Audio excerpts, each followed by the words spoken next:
Hey everyone, I'm Ross Chastain, and welcome back to another episode of Ag to Asphalt, presented by Fresh from Florida and powered by Like a Farmer Media.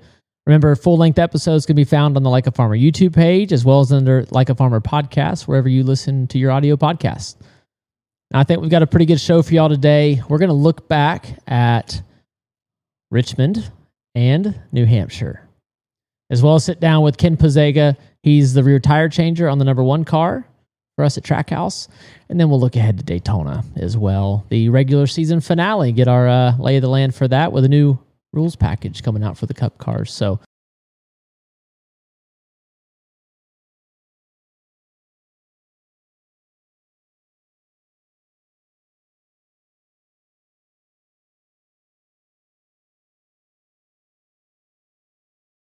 Producer Ben, welcome back to the studio. Thanks.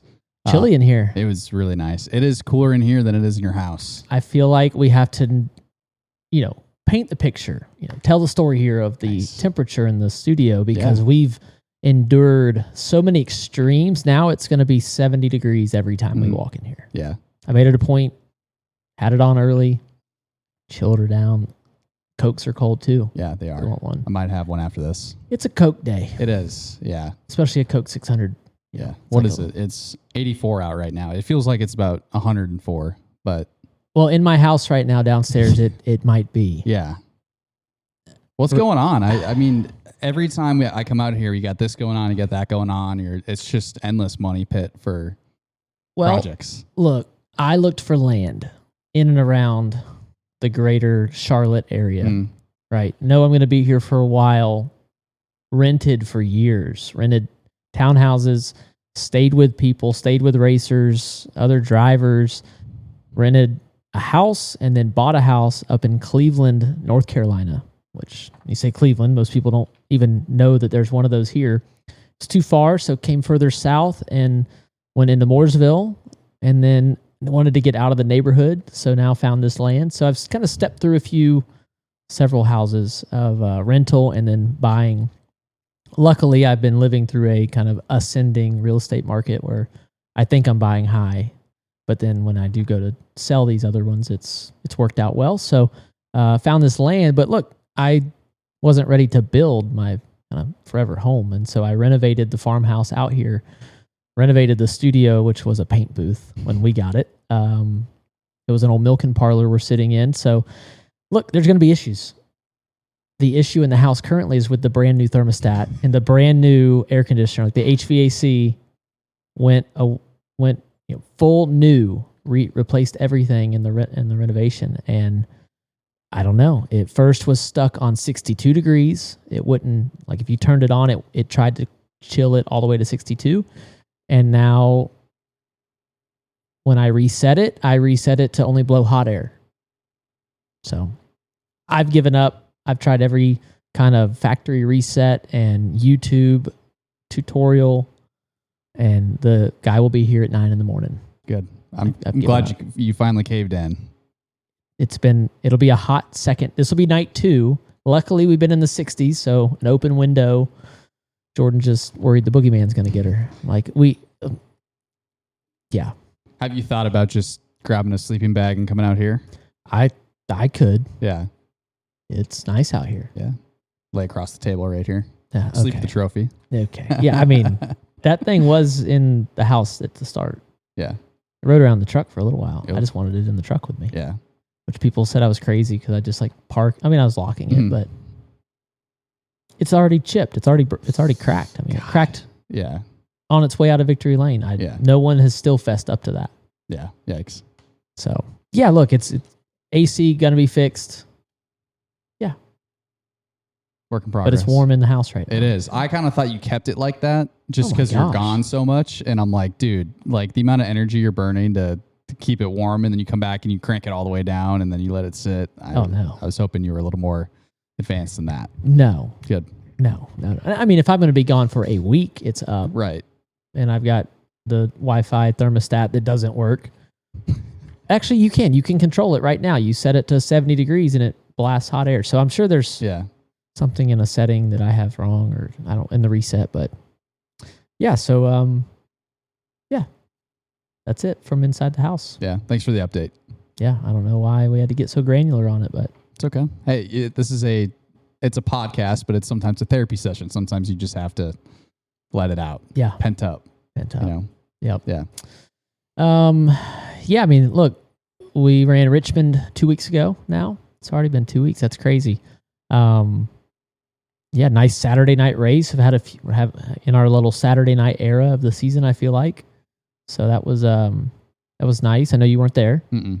But yeah, nice truck race to take in, and then rolled with they had a rain out, right? How why they ran? Yeah, they ran before us because C Bell bailed. Right. Yeah. It was thunderstorming. Yep. That's right. Yeah. Yep. I remember I went to sleep Friday night when the truck, I fell asleep. I was going to watch it and I fell asleep. And I woke up and I was actually kind of bummed as I was waking up of like, oh, I missed the truck race. Dang it. They never ran. They never. You weren't doing the broadcast that weekend? No, I thought I was. Oh, yeah. I think I said on here I was doing it. Yeah. It was Daytona. Oh. MRN. Yeah, that's right. So you're consistent on that PRN stuff. PRN, yeah, look. Yeah. LB, Brad Gilly. Andrew Curlin. Nick Yeoman. Pickles. He gets burnt about that. The banana peppers? No. Us calling him Pickles. Yeah, I think we call Andrew Pickles. I think he has told me that. Yep. He's more of if you know him, he's a banana pepper guy through and through, though. That's the thing. But, yeah, there was like one experience, something with Brad and a pickle, and now he's just never like ending. we're like, Brad's like only talking to me on the broadcast as Andrew's talking. And he's like, all right, get a Pickles reference in here if you can. So Andrew was tweeting on X. Is that how you say that now? Sure. I say Twitter still. He was tweeting on Twitter, wanting to be called the peddler. Something about Victory Lane with Blaney at New Hampshire. I don't know. Oh, because he showed me the clip.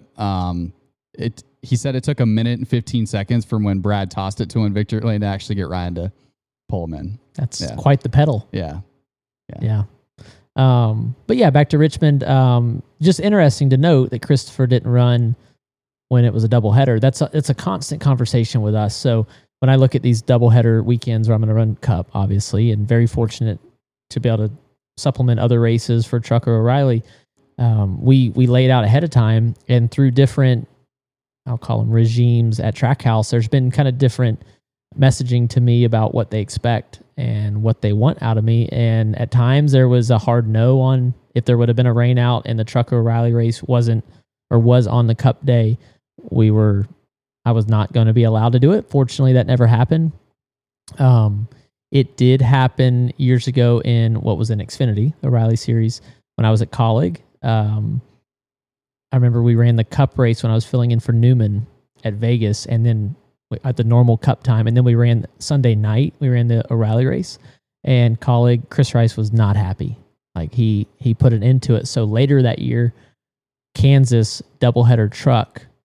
Like it's back when we'd run like 2 races in one weekend. Yep. And I got to run the truck on, say, Friday, but then Saturday I wasn't allowed to run ahead of the O'Reilly race. So that was just like the little nuances where Christopher had to step out for whatever reason. I'm not going to assume. But now currently at Trackhouse with Todd Meredith, he's like race. He's like race as much as you can.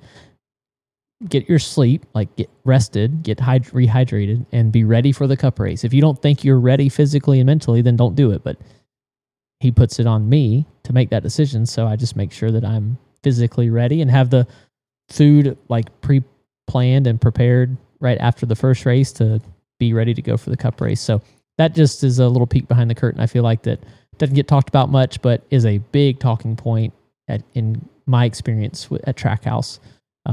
It was at Ganassi, it was at Colleague, all the way back. So you just want the driver to be as fresh and ready to go. Yeah. I'm assuming Wise helps a lot of that preparation too with it. Do you guys talk about that at all, running when you double up, or even if you have those doubleheader days, if it ever comes up? Look, everything in my life is built around being ready for the race car, primarily the Cup car on Sunday or this week, Saturday night. But you back it up from that and you just prepare all week for that. And yeah, Josh Wise, the Chevy program, everybody there, they're in the business of like building drivers. Yeah, they build like the data behind the race cars and help equip the teams, but they're also equipping the drivers. So from Dan Jansen on the strength side to Josh, Scott Speed, Dan Stratton, and the group there up there in the Ys. Like for those of us fortunate enough to do that, that's something that all of our workouts, all of our conditioning, a lot of them are on a long bike ride this week. That's all built around being ready for the weekend. Yeah, that's cool. Whether that's 1, 2, 3, or 10 races. So, back to Richmond though. For us, kind of uneventful, I'll call it. We did need a caution late. We did run long, and it cost us a little bit of time of final positioning and put us a lap down. But still, if we catch a caution, it just puts us in a spot to get to restart up front with new tires. And tires mean so much there. That track is so old, but still so smooth. There's just no grip. I saw some stuff after it. We're fortunate that we're talking about this 2 weeks later, but Dale Jr. talking about the sealer. Yep. Like, I don't remember those days. Every year it comes up. I see those clips every year. Yep. So yeah, it's just low grip. It's very, very low grip, and it's fun to drive, but I think it put on a good race. I thought the 3-car did not win again. Yeah, they were not good, but we was assuming that was going to be his one-off. We went and basically built, I'll say alongside, although I'm not sure that we contributed much. We were basically right behind the 3-car. I was asking Austin a lot of questions the weeks leading up, just trying to continue to learn. And with Chevy, we have an open notebook with each other, and we all share information. And he was very gracious in the questions I was asking. I mean, you're getting granular at this level at any Saturday night short track. If there's somebody winning the races, if I'm their competitor, I'm going to them and asking for advice. Now, they could tell me or not. That's up to them, but I'm going to ask the questions. And I've always been that way. I've walked up to guys way older, winning races when I was young, and I was doing the same thing with Austin leading into Richmond. What do you do with your foot here? Where are your eyes? Where are you looking to place your hands at this particular spot? And he was very, very good. And it was so classic that we started the race and I was right in front of him, and then something happened. He was right in front of me. The first quarter of the race, we were in nose to tail. We were not winning, but at least we felt like we executed to their level because they've been so good there. We were definitely learning from them. So, yep. Didn't work out to win, though. Not good enough this year. No, it's all right. Yep. You weren't there, though. I wasn't. Yeah, I can't speak on the whole. I did watch, but yeah. We'll get to, go to New Hampshire. I got to watch a lot of the race. It felt like you. It felt like a part-timer. Yeah. That wasn't your own doing, though, at least. Look, freak deal. Yeah. I think freak. I really don't, I'll be honest, don't know. Yeah. They've told me all the things that happened inside of the engine. Engine failure is ultimately what it was. They have their reasons they think what happened first and then what led to ultimately us not being able to finish. But, happened on an early lap, and by that lap 40 caution was real bad. So was hard for me to tell, and it progressively got worse, so it was hard to tell the power loss early, but looking back you can see that it started early. So. Was there anything with the rain and how wet it was? Did that affect anything? It was completely separate. I think it was just a failure. Just something failed, and that made a lot of other things fail. So was going to be out of the race if the first lap that it started to fail, if I'd have pulled in and shut it off, we'd have been done then, or we ran to the caution and started smoking, and then it was real bad. So fortunate we didn't hit the oil that was coming out. There was quite a bit of oil coming out of the car, and nobody else seemed to hit it either. So the track was soaked though, so it didn't really matter. Couldn't really tell. But up until that point, what did you think of running on the wet weather tires there? Because I mean, they've done that in the past there, but I felt like this was probably the heaviest rain they've started on an oval. I'd say Richmond a few years ago, it was like misting, if I remember. But what did you think of it for the laps you did have? Well, they sent him into turn 1 at Daytona a few years ago. Well, yeah. Sharknado coming out. Yeah. The heavier rain was whenever we pulled on track. Carson spun the first time, and then they pulled us back down pit road. I actually normally don't give an opinion when they ask, but I was like, it's it's slick, but it's fine. We'll all just go. And then they parked us and made us wait, and I dozed off in the car.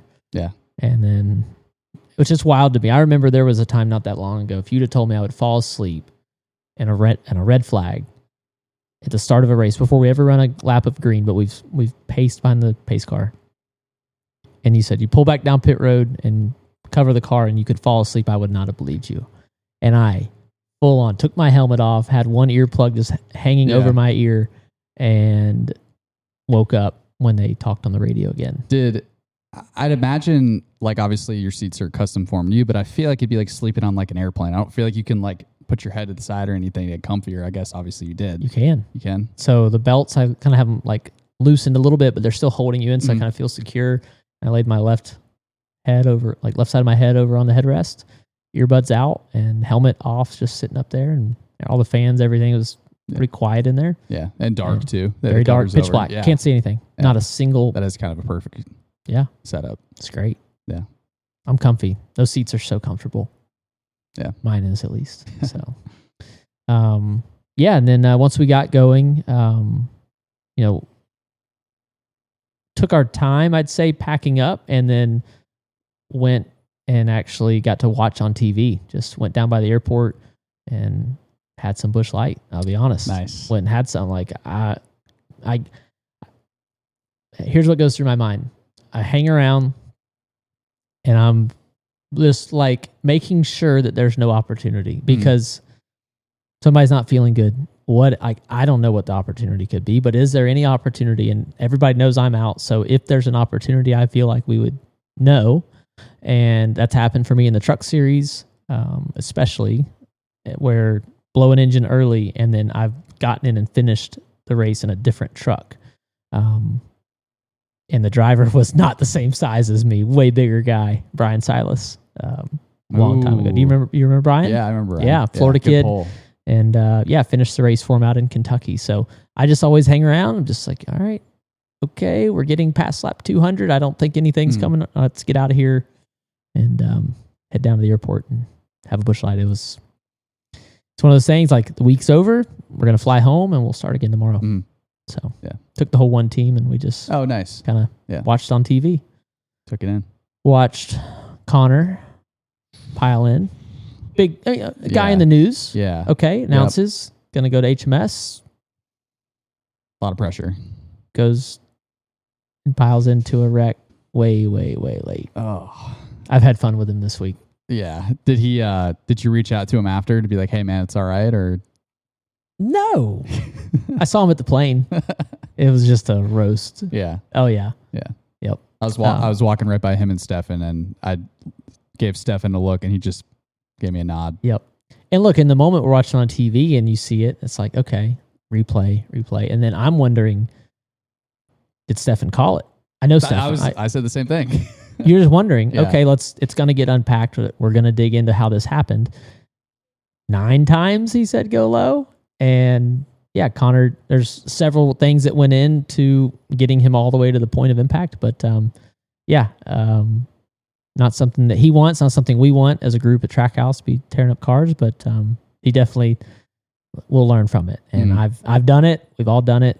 And once you lock that front tire at New Hampshire and don't change anything, and it's just a long slide all the way to the point of impact. Is it that common for people to be locking up tires at New Hampshire? Because I felt like this was the first year I at least actively paid attention to seeing a lot of it, even going in the turn and seeing guys that didn't have big accidents or anything. Ricky had a huge moment when I was in 3 and 4, probably like lap 15 or so, almost put it in the wall. But I didn't know that was as common. Yeah, we have had a lot of issues there over the years. We've really focused this time on turn 3, and I'd say we accomplished a bit of that with McSwain. That was his goal.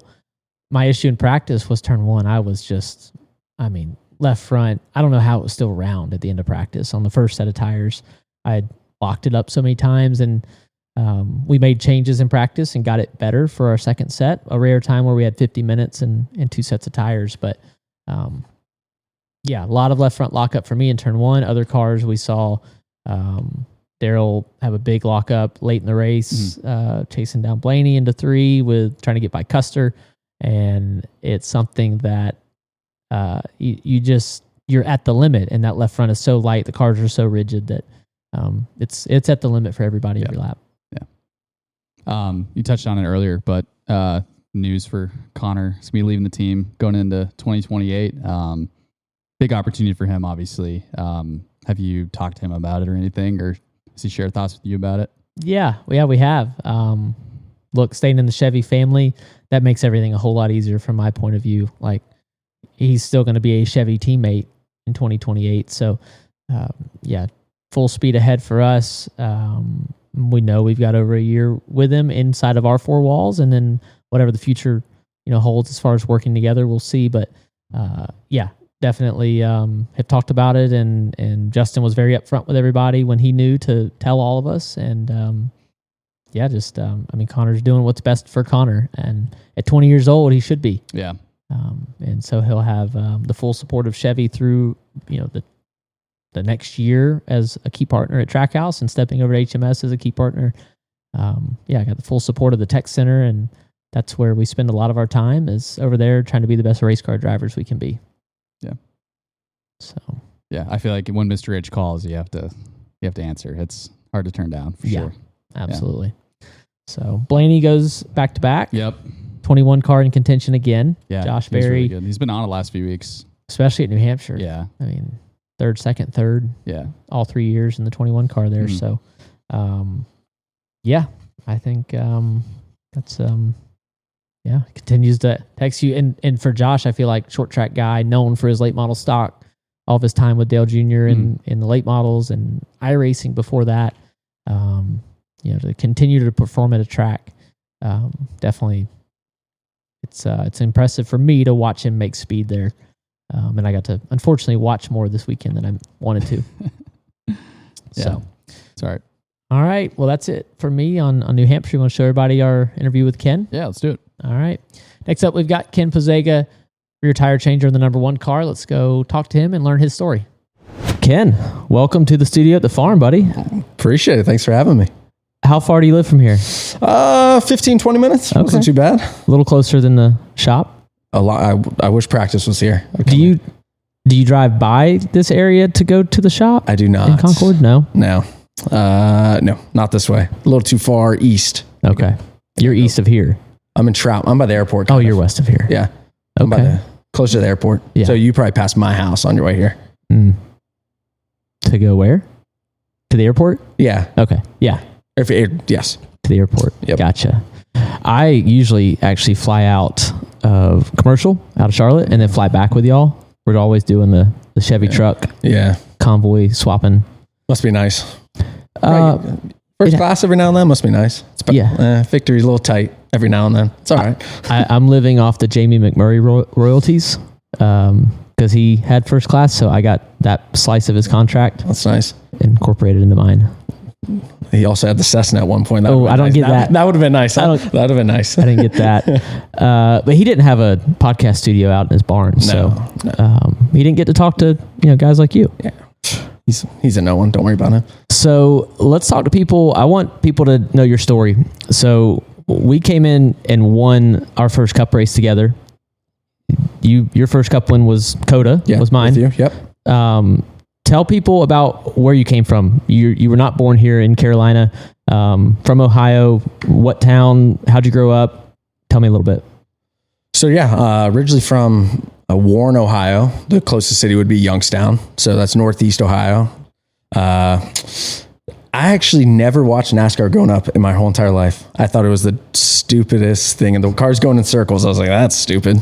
I grew up just football, basketball, baseball, all the ball sports, I guess you would say. So played that growing up, was athletic kid, and did all that. High school sports, did all that. College, decided not to play anything. Went to college, commuted somewhere close. Actually went there for 4 years, kind of really for no reason, because now I change tires for a living. But hey, that's fun. Love spending money that way.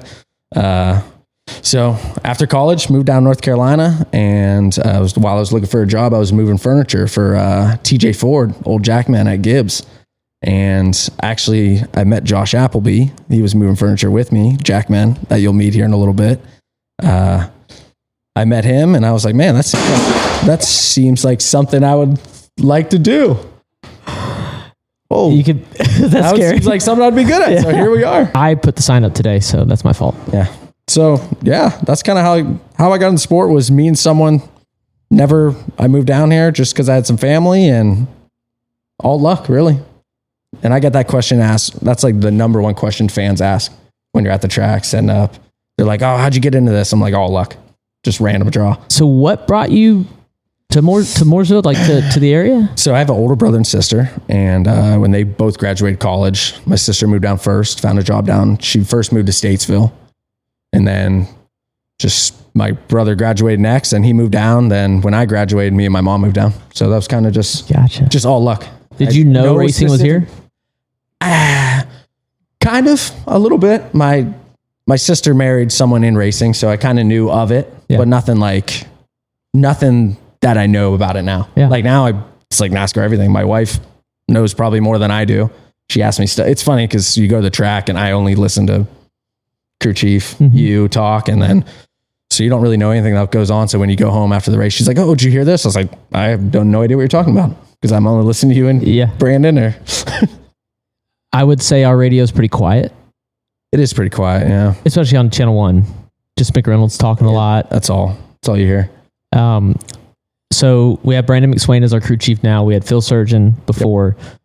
Did you work with other teams before we started at Trackhouse in 22, Ganassi in 21 is when I got in the car. Walk me back through your career, I guess, backwards from now. Okay. Yeah. Started at Ganassi. I think that was 2017 is when I first started. So I think then 18, I think it was 18 or 19, I was put on the one car with Kurt Busch. I got on that car and then did that for a little bit, was bouncing around. And so I've been at Ganassi, Trackhouse bought Ganassi, and then I've been with you since you came over, and then it was Kurt Busch to Matt Kenseth to you. Yep. And I've been on this car ever since.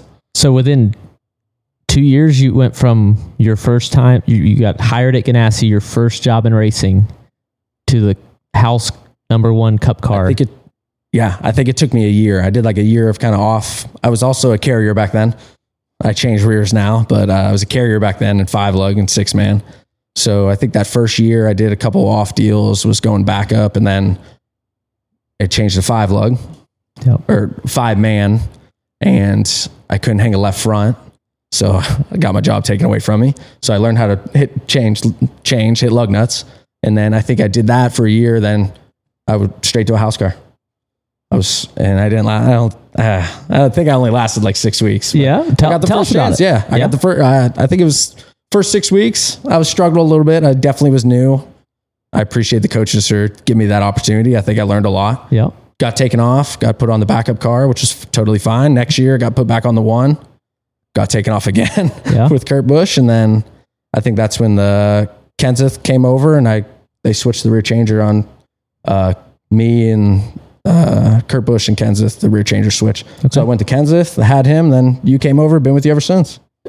Were there moments whenever you were getting taken off the car, put back on, then taken off the second time where you thought about stopping? I mean, it's a logical thing to think maybe this isn't right. You've already went from carrier to changer and now you've been taken off a second time. Did you think about stopping?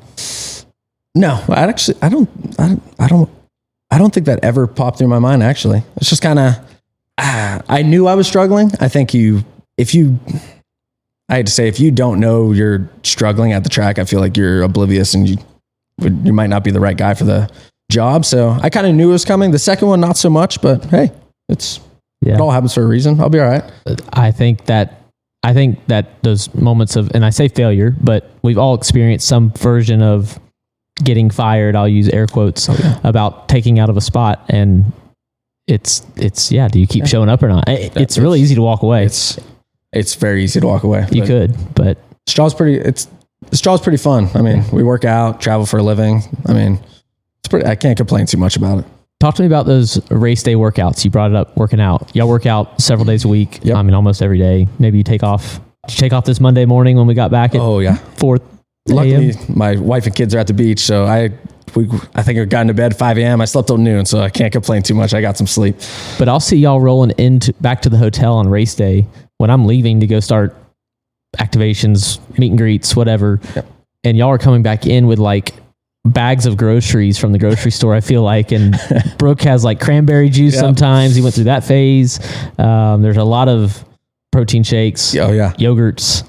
A lot of protein intake. Yeah. Gotta stay ready. But do you work out just as hard Sunday morning as you would on a Wednesday? Not as hard for sure. I kind of try to keep it a little bit mellow. I would say a lot more stretching, not heavyweight as much, just more maintenance than anything. It's more just kind of loosen up so you're ready for the day. Gotcha. I feel like I have better days when I do that. Yeah. Going from 5 lug to single lug, did that slow things down for you? Did that help? Do you think that like our career, we were kind of handed Gen 7. We didn't ask for it, right? We got in during Gen 6. Do you like that gun versus the last gun? Do you like hitting a single lug versus 5 or? I do. It's different. I like the 1 lug. I feel like I'm better at the 1 lug than a 5 lug, which I'll take that. But I think the skill as a changer is different. I think the skill of hitting 5 to me was like an art form. Like if you hit a solid 5, like, man, I felt good.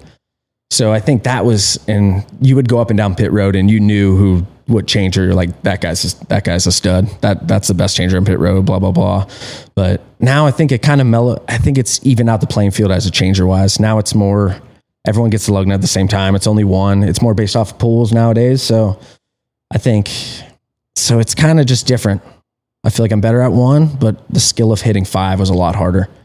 Now the jackman, the stops are all based off your jackman. If you got a good jackman, you got a pretty good crew. And your fender clearance? Yeah, you'll in have the rear. That. Hey, McSwain helping you out these days? He is helping me out. The cars, every race we get a little better. So I can't complain. Hey, they set up the car. My job's just to pit it. If it's good or bad, I will make sure I will pit it to the best of my ability. Gotcha. How long do you want to do this? Ooh. How old are you? Man, I turn 33 in next week. Okay. Next Tuesday, I'll be 33. I know. How long do you want to do it? Man, body feels good. Yeah. I still got it. I feel like I would love to do it. I told myself if I can do it, how many years am I in? Like, at least I got 8 more years. Till I'm 40, I could do it till I'm 40, I think, at a competitive level. Yep. I think so. So yeah, that would, what would that total time in Cup be from the first, I think first Cup race? 17 was the first time I started. So if I can make it a 20-year span, that would be awesome. Yeah. But hey, 1 lug is a little easier than 5. So if on me at least, so maybe I could do it. Yeah.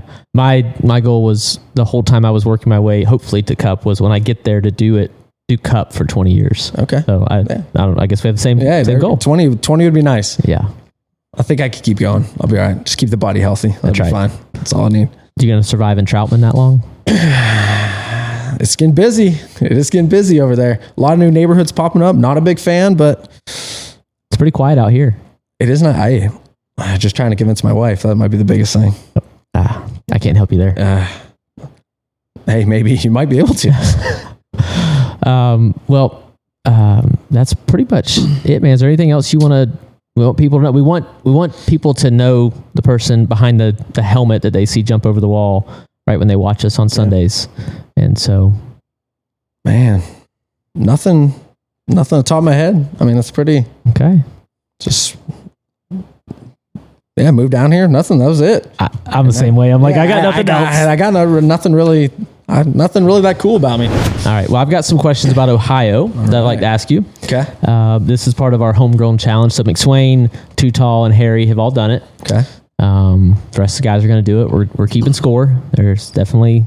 All right. This is 4 points, and there will be prizes at the end of the season. Right. We'll see. I don't know what the prizes are, but we'll see what your knowledge is. Yeah, we'll see what your knowledge is around Ohio. All right.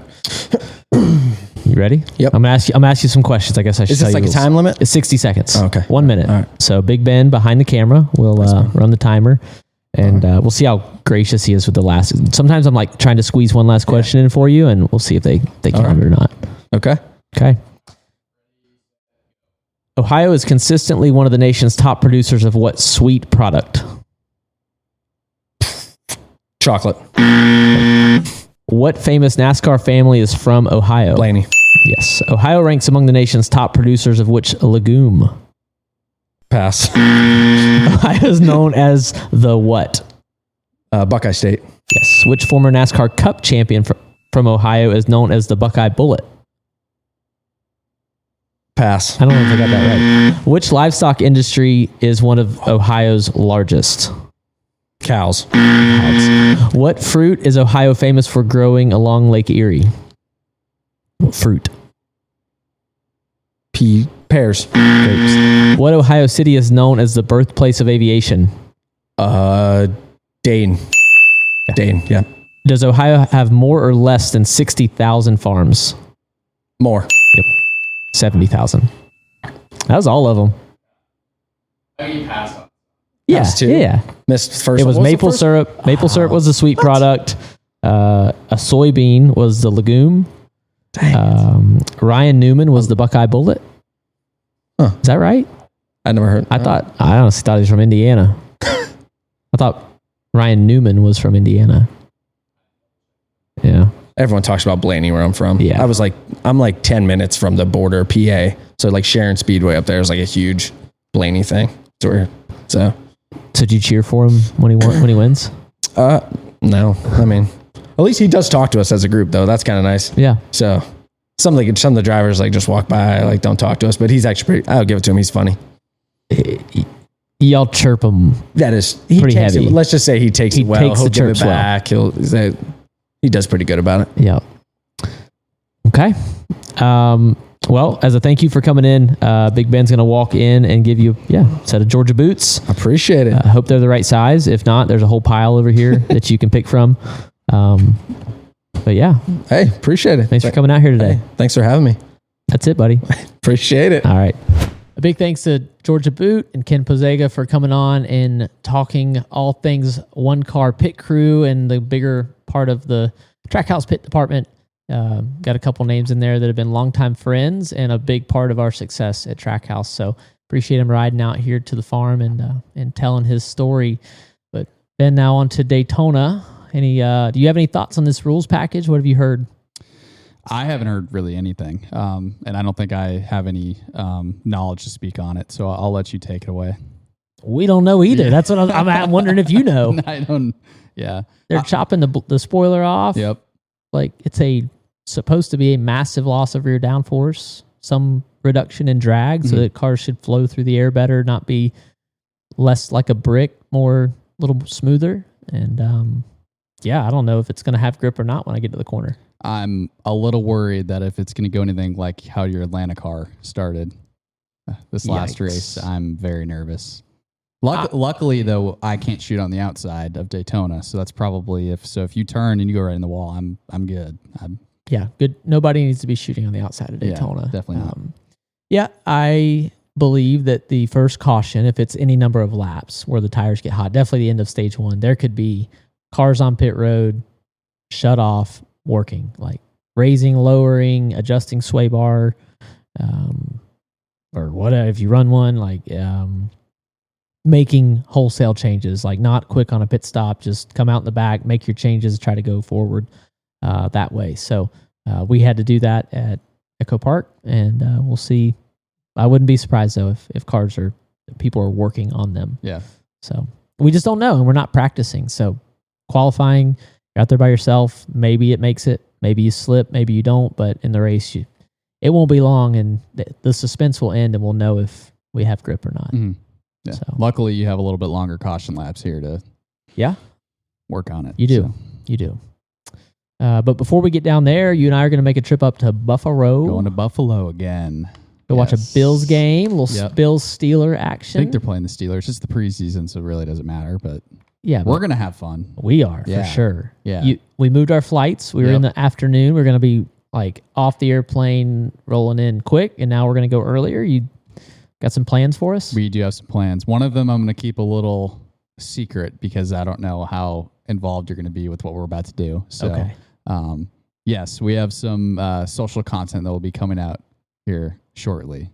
I guess we'll be doing right about now when this comes out. Okay. So as we record. So yeah, it should be fun. I'm excited too that we're going to have time to go get wings in Buffalo. I don't know where we're going to go yet, but Scott, who took us there last year, is going to be picking us up. So whatever his recommendation is, I'm going with it. I'm excited for that. So hopefully ready for some wings. Yeah, this is one of those relationships that just has formed naturally where I'm just a Josh Allen fan because he's a farm kid. Like I remember reading that online. Okay, boom. I grew up a Dolphins fan. I got nothing to be excited for down there. I will be excited whenever they go into the playoffs any amount one day. Like as a kid, I remember rooting for the Miami Dolphins being a Florida kid, but nothing to get excited for there. For me, like Josh Allen is the reason I'm a Bills fan. Yeah. Now getting to know the fan base behind it and going to a few games over the years has been really cool.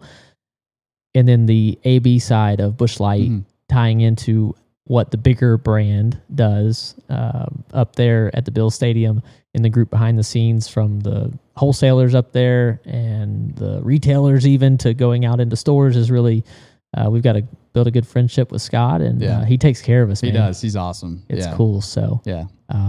It's going to be a good time. And we've hit warm games. We're not going in the dead of winter. Yeah. Yeah. Our tickets are going to be sweet. Did I show you a picture yet? We're going to be basically on the field. Okay. Yeah. And they're sweet. So should be awesome. We're not going to see Josh play, probably. No, probably not. It's all right. It's okay. See the third stringers running around there. It's still the NFL. It is. Yeah. I mean, when we hear helmets hit, it's going to be loud. So, yeah. And we'll be, straight back to Daytona Friday morning. Got quite a few Busch Light appearances when we land. So, midday on Friday. So, plenty of opportunity for people to come out and see us. We've got it's Florida. So for me, more people knew my name from racing at New Smyrna, over in Orlando, on the West Coast, over at Punta Gorda Speedway, that come to the races. So, a lot of familiar faces and good time to try to make time to see everybody. Yeah, got a couple Busch things, and then you have a Wendy's thing too. So all those are going to be posted on his channels here the next few days. So be on the lookout if you want to come. Everybody watching Ag Asphalt knows that we're going to post where we're going to be. They know the rolling billboard of announcements for activation. Look, if we're going to go out and do this stuff, it's my belief to tell people where we're going. If you don't tell somebody you're going to be at the Wendy's, like, how are they going to know? Who's going to tell them? So when I grew up going to races, like it was when drivers were honing in on social media and stuff. Like it was so hard to find where drivers were going to go. You'd go to your local gas station and there'd be like a cardboard cutout and be like, oh yeah, he was here yesterday. It's like, they don't post that anywhere. So I feel like you always have a good turnout, especially the big sponsor stuff. Yeah. So. Okay. Regular season finale. Yep. Nothing to talk about for us. Too many points. I did put your points down just in case you want to see how close you are, but yeah.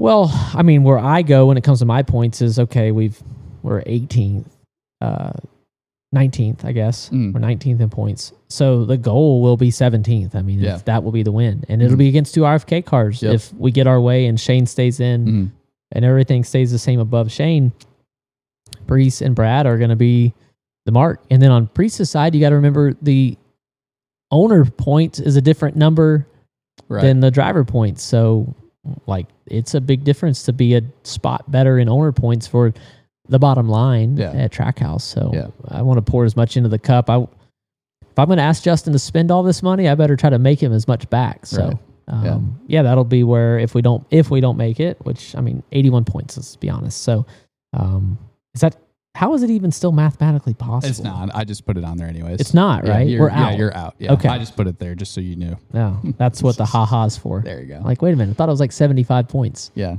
That'll be where my mind will go. And then just trying to get Shane in, trying to push a Chevy. Yeah. Like, find a bow tie and push and do whatever we can to help him. Yeah. Okay. That's all I got. Me too. Yep. MRN broadcast Friday night. As a kid that used to sit in the grandstands, I was primarily a radio channel listening to the 24 car, I'll be honest, but would flip over to MRN at times as a kid. So it'll be kind of a full circle moment for me to do it at Daytona. It's your first time doing it at Daytona? That I can remember. Okay, cool. So, yeah. Yep. Cool. See you down there. Let's do it. See you in Buffalo then there. Yeah, Thursday morning. Okay. Bright and early. All right. Thanks for checking out another episode of Ag Asphalt presented by Fresh from Florida and powered by Like a Farmer Media. Remember, full-length episodes can be found on the Like a Farmer YouTube page.